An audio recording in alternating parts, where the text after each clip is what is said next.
Much of the world today is in mourning as Catholics remember Pope Francis. He died on Monday at age 88.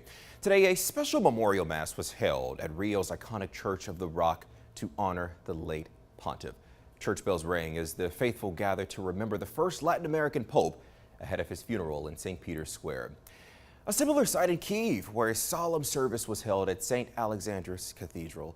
Bishops led the memorial, remembering the Pope's deep concern with Ukraine. President Zelensky calling him a symbol of hope and peace.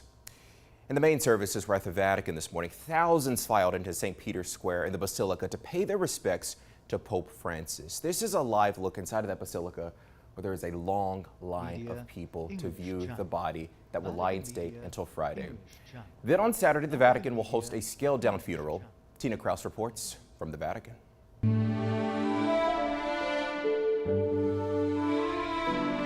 Tens of thousands of mourners from around the world are streaming into St. Peter's Basilica in Vatican City to say a final farewell to Pope Francis. There's kind of just a mixture of emotions. He was such a beloved leader.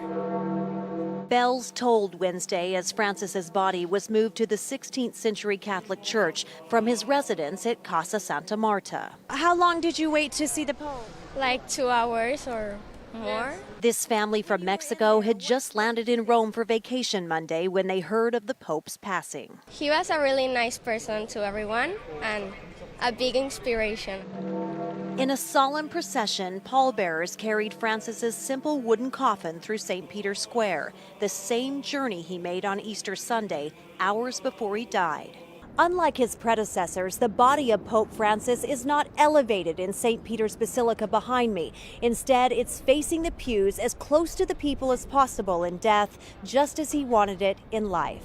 In 2022, Francis wrote he wanted to keep his funeral modest and be remembered as a simple disciple of Christ. Pope Francis has made it clear that he does not wish to be buried at St. Peter's Basilica. On Friday evening, a veil will be placed over the Pope's face and his coffin will be closed ahead of Saturday's funeral. In a break from tradition, Pope Francis will be laid to rest at St. Mary Major, a church he visited more than 100 times during his papacy.